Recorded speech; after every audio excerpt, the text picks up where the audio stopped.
საქმის კურსი ახალ სატელევიზიო სეზონს იწყებს. დღის მთავარ ბიზნეს და ეკონომიკურ ამბებს მე ჟურნალისტი ანუკა ჭოხაძე გაგაცნობთ.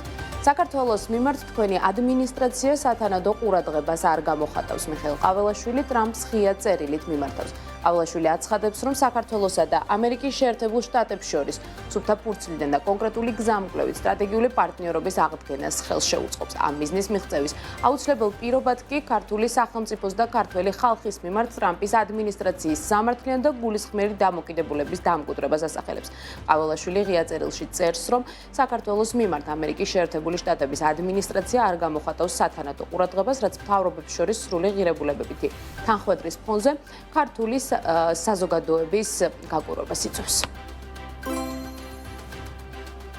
პრეზიდენტობის რამდენიმე თვის მანძილზე თქვენ მჭიდრო ურთიერთობები დაამყარეთ საქართველოს უკლებლივ ყველა მეზობელ ქვეყანასთან. წარმატებით შეუწყეთ ხელი სამშვიდობო შეთანხმების გაფორმებას აზერბაიჯანსა და სომხეთს შორის. აქტიურად თანამშრომლობთ თურქეთის ხელისუფლებასთან, აღადგინეთ პარტნიორობა ვლადიმერ პუტინთანაც კი. თუმცა ამ ფონზე თქვენი ადმინისტრაცია არაფერს ამბობს საქართველოს შესახებ, რაც როგორც უკვე აღვნიშნე, ქართული საზოგადოების გაკვირვებას იწვევს. ამბობენ, რომ გასული რამდენიმე თვის მანძილზე თქვენ შეცვალეთ ნახევარი მსოფლიო, თუმცა ბუნებრივია მოვლენებს ყველა თავისი სახედიდან უყურებს და იმის გათვალისწინებით, რომ ჩვენი ქვეყნის მიმართ თქვენი ადმინისტრაცია ლოგიკურ ყურადღებას არ იჩენს, ქართულ ხალხში თქვენი პასიურობა აჩენს ეჭვს და კითხვებს იმასთან დაკავშირებით, თუ რამდენად თავისუფალი და გულწრფელია თქვენი ადმინისტრაციის ქმედებები რეგიონში მშვიდობის გამტკიცების თვალსაზრისით. ქართული საზოგადოება შეშფოთებულია ომსა და არეულობაზე ორიენტირებული დიპ სტეიტის დომინირებით საქართველოში, რასაც თქვენი ადმინისტრაცია სამწუხაროდ პასიურად აკვირდება. ვიტოვები მეც, რომ საქართველოს მიმართ თქვენი ადმინისტრაციის დამოკიდებულება შეიცვლება.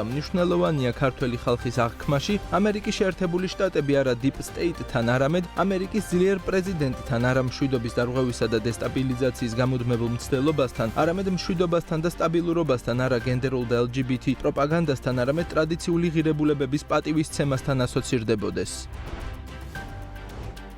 საქართველოში ეკონომიკური ზრდის ტემპი შენელდა, თუმცა წლეურ ჯილში ეკონომიკური აქტივობა კვლავ მაღალ ნიშნულზე. ნარჩუნდება ივლისში ქვეყნის ეკონომიკა 6.5%-ით გაიზარდა, ხოლო 2025 წლის 7 თვის საშუალო მაჩვენებელი 8% იყო. ამ ფონზე შრომის ბაზრის მაჩვენებლები უარესდება და მეორე კვარტალში უმუშევრობის დონე 0.6% პუნქტით 14.3%-მდე გაიზარდა. უმუშევრობის მაჩვენებლის ზრდა კი თვითდასაქმებულთა რაოდენობის მატებით არის განპირობებული. რა ტენდენციებია ეკონომიკაში და შრომის ბაზარზე, თუმცა შუბაშვილი მუშაობს თემაზე და შეფასებებს დღის განმავლობაში გაგვიზიარებს. 1 სექტემბრიდან აწარმოეს საქართველოში პროგრამაში ცვლილებები შედის, რომლის ფარგლებშიც გაფართოვდება მეწარმეებისთვის მხარდაჭერის შესაძლებლობები. უნივერსალურ ინდუსტრიაში ნაწილში ცვლილებები ეხება სესხისა და ლიზინგის პროცენტების თანადაფინანსებას და იგი 2%-ული მაჩვენებლით იზრდება. თანადაფინანსებასთან ერთად ბენეფიციარებს შეუძლიათ ისარგებლონ ახალი საგრანტო კომპონენტებით. ცვლილებები განხორციელდა მიკრომეწარმეების მხარდაჭერის სახელმწიფო პროგრამაშიც. პროგრამას ემატება ახალი ეკონომიკური საქმიანობები. დღეიდან საჯარო დაწესებულებებში, ასევე საჯარო დაწესებულებების სისტემაში შემავალ საჯარო და კერძო სამართლის იურიდიულ პირებში სამთვიანი ანაზღაურებადი სტაჟირების კონკურსი ცხადდება.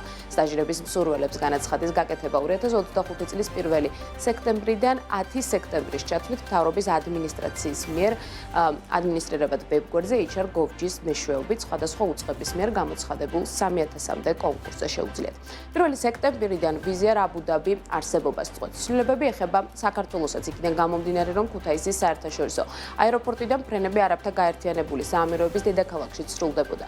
ვიზიარ აბუ-დაბის ოპერირების შეწყვეტას გეოპოლიტიკური არასტაბილურობით ხსნის, რამაც საჰაერო სივრცის დახურვა გამოიწვია, ასევე მიზეზებს შორის სახელდება უკიდურეს სიცხე, რაც ზრავის ეფექტიანობაზე პირდაპირ გავლენას ახდენდა, ასევე მარეგულირებელი ბარიერები, რომლებიც მარშრუტების ნებართვებს ზღუდავდა. უმაღლეს სასწავლებლებში საბაკალავრო საფეხურზე რიგი პროგრამებისთვის ქართული ენის სწავლება სავალდებულო ხდება.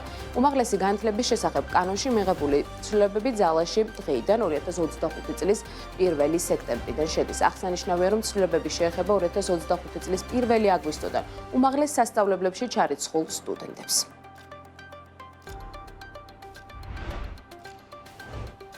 2025 წლის რთველში კერძო კომპანიებზე სუბსიდია აღარ გაიცემა და ჭარბხურძენს მხოლოდ სახელმწიფო მოსავლის მართვის კომპანია შეიძენს. წელს 1 კილოგრამის აფერავის ჯიშის ყურძნის ფასი კილოგრამზე ლარნახევრით განისაზღვრა. ეს იქნება ფასი, რომელსაც ღვინის სახელმწიფო კომპანია მევენახეებს გადაუხდის. სხვა ჯიშის ყურძენზე, მათ შორის ქაცითელზე შესატყისყიდი ფასი კილოგრამზე ლარი და 20 თეთრით განისაზღვრება, ხოლო დაზიანებული ყურძნის ჩაბარების ღირებულება 1 ლარი იქნება. ღვინის ეროვნული სააგენტოს ინფორმაციით წელს მოსავალი 250-დან 300,000 ტონის ფარგლებში შემოსალოდნენ. თველი 2025-ის სუბსიდიის მოცულობა კი 50 მილიონი ლარი იქნება. ამასთან განსხვავებული იქნება ხარისხიანი და დაზიანებული ყურძნისთვის გასაცემის სუბსიდიის ფასის.